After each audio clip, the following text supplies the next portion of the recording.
और बाबा विश्वनाथ की धरती पे आज भी सुबह थोड़ी देर पहले फिर दोबारा से सर्वे शुरू हुआ है।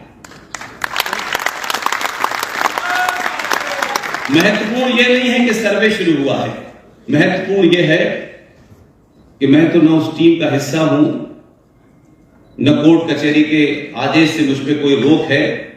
मैं भारत का स्वतंत्र नागरिक हूं और मेरे पास अपने रिसोर्सेज और सोर्सेज हैं।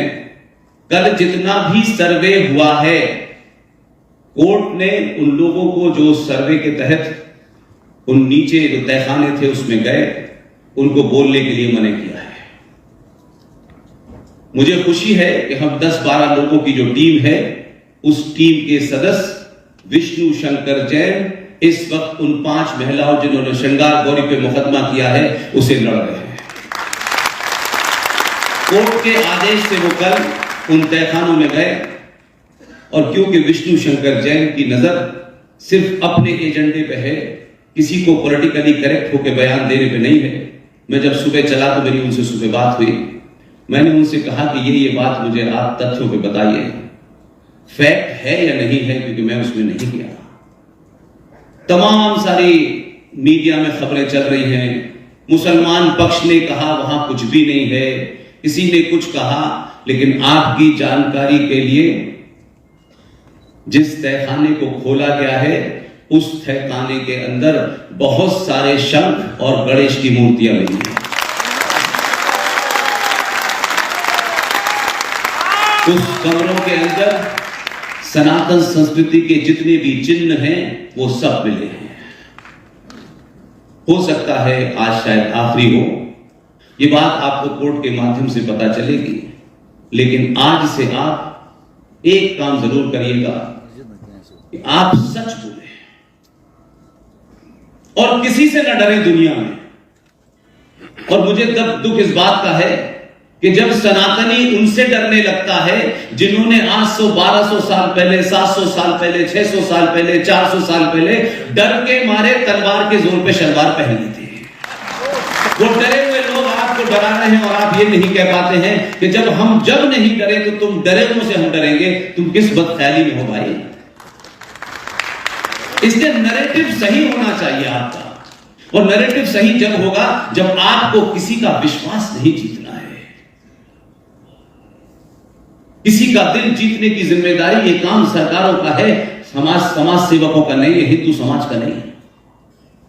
इसलिए हमने ही झूठ बोला सारे धर्म बराबर है। ये दुनिया का सबसे बड़ा फ्रॉड है,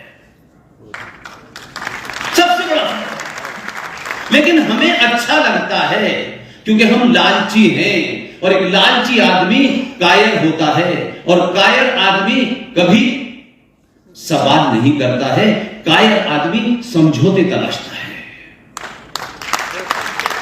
और समझौतों के जरिए वो अपनी जिंदगी पूरी करना चाहता है, कभी परिवार के नाम पे, कभी समाज के नाम पे, कभी इलाके के नाम पे।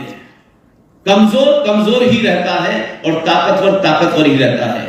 आप जब कमजोर होते हैं तो आप ताकतवर की दया पे जिंदा रहते हैं। उसका जब दिल चाहता है वो ये समझता है कि अब इनका काम हो गया तो कश्मीर बना देता है, जब काम हो गया बंगाल बना देता है। आप सोचते हैं कि ये भाईचारा बरसों से है। ये सारे नैरेटिव इस देश में हिंदुओं ने बनाए, किसी और ने नहीं बनाए। इसलिए आज भी आप उस शत्रु का नारा और शत्रु का नैरेटिव आपके घर में चल रहा है। बीमारी कहीं और नहीं है, उसके लिए किसी डॉक्टर की जरूरत नहीं है।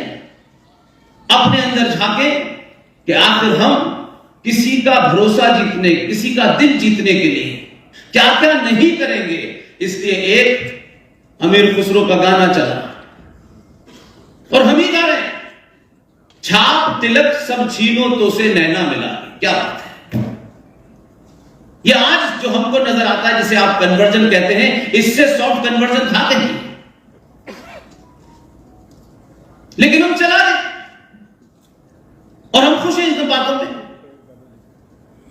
हमारे यहां बड़े बड़े इतने सारे मठ हैं, आश्रम हैं, तमाम दुनिया की चीजें होती हैं। सुबह से लेकर शाम तक हजारों प्रवचन करते हैं। हर गली में तो हिंदू संगठन है, हर गली में। उनके होने से ऐतराज नहीं है मुझे इसलिए ऐतराज है कि वो शायद बिना जाने कुछ लाभ हानि के लिए, तत्कालिक पब्लिसिटी के लिए कुछ मिल जाए इसके लिए। आप सच नहीं बोल रहे हैं।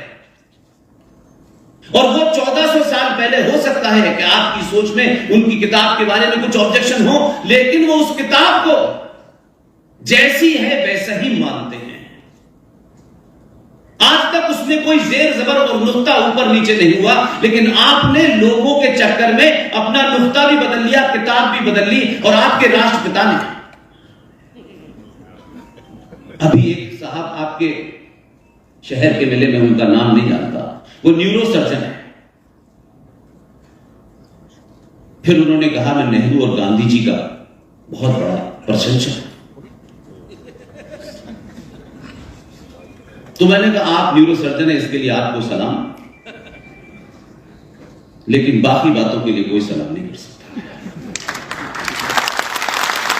क्योंकि सनातनी परंपरा में, हमारी परंपरा में उम्र से जो बड़ा है, चाहे वो प्रधानमंत्री है या चपरासी है, उसका सम्मान किया जाता है।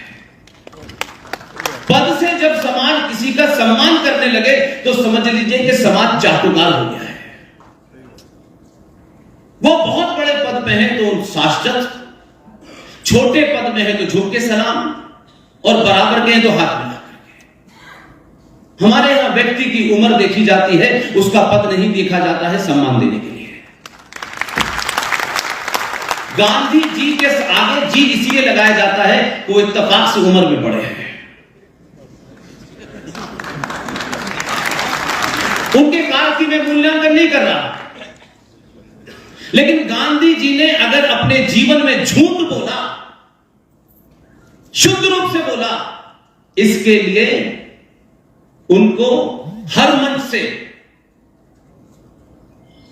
उस पूरे पाखंड को उजागर जरूर करूंगा। तो गांधी जी के किसी पाखंड पे बोलना उनके सम्मान को कम करना नहीं है, लेकिन सम्मान के साथ वो झूठे और फ्रॉड करें और कहेंगे कि साहब ये तो उम्र में बढ़े, इनके पैर छुओ, तो पैर नहीं छूंगा। इसलिए उनसे कोई निजी झगड़ा नहीं है, उनके प्रति कोई दुराभाव नहीं है मेरे अंदर। इसलिए जब समाज ऐसे लोगों को हीरो बना देता है और पूछता नहीं है उनसे, और ये वो समाज है जहां भगवान राम पे सवाल उठता है, सीता मां पे सवाल उठता है, तब इस देश में किसी को तकलीफ नहीं होती कि भगवान राम के ऊपर आप सवाल उठा रहे हो, सीता के चरित्र में सवाल उठा रहे हो। हमारा समाज बोलता नहीं है, लेकिन महात्मा गांधी की तमाम वो हरकतें जो उन्होंने की, अगर उसमें सवाल पूछ लो तो लोग कहेंगे देखिए साहब आपको जेल हो सकती है। ये विचित्र देश है, भगवान राम को गाली देने पे जेल नहीं होती, गांधी को जेल हो जाती है गाली देने पे। दिल्ली विश्वविद्यालय में जो हमारे राष्ट्रवादियों का गढ़ है, बड़े जागरूक राष्ट्रवादी हैं वहां, उसी दिल्ली विश्वविद्यालय में 10 साल तक बीए पास 1 के कोर्स में दिल्ली विश्वविद्यालय जहां सत्ता का केंद्र है, हजारों संगठन हैं, दिल्ली विश्वविद्यालय में भी राष्ट्रवादी लोग बैठे हुए हैं। आज की बात नहीं कर रहा, वर्षों से बैठे हैं। बीए पास 1 के कोर्स में जे रामानुजन की एक किताब पढ़ाई जा रही थी। मुझे अफसोस है कि इस देश में अमेरिका में क्या हो रहा है, जर्मन में क्या हो रहा है, फ्रांस में क्या हो रहा है, यह जानकारी है, लेकिन मेरे बगल में क्या हो रहा है यह जानकारी नहीं है।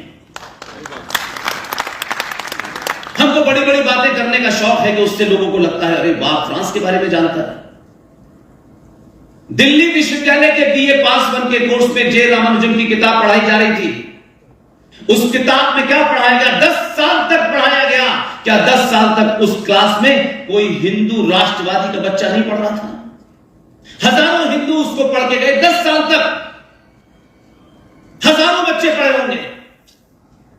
किसी ने अपने घर पे जिक्र नहीं किया, क्योंकि हमें क्या फर्क पड़ता है, हमने पढ़ लिया, खत्म।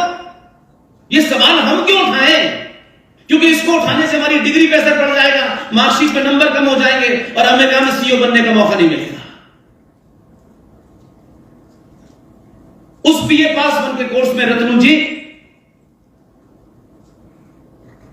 कहा गया सीता मां का जन्म रावण की छींक से हुआ है। उसी किताब में, उसी चैप्टर में कहा गया भगवान राम उनके भाई लक्ष्मण के सीता जी के साथ नाजायज संबंध थे।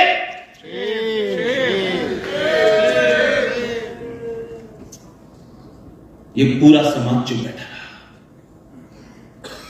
आप गलत हो ऐसे ही ये कहकर के अपनी कायरता को नहीं छुपा सकते। अगर गलत था, जिनके बारे में आप कहते हैं कि वो पंचर जोड़ने वाले हैं, उनको ज्ञान नहीं है, तो ऐसे ज्ञानी होने से अच्छा है कि पंचर जोड़ने वाले को कम से कम अपने बारे में पता है। ये ज्ञान की पोथी लेकर के घूमने वाले सुबह से लेकर शाम तक लो, इतने ज्ञान का क्या फायदा है कि आपके मां को, बाप को, आपके आदर्शों को चौराहे चौराहे गाली दी जा रही हो और आपका मुंह बंद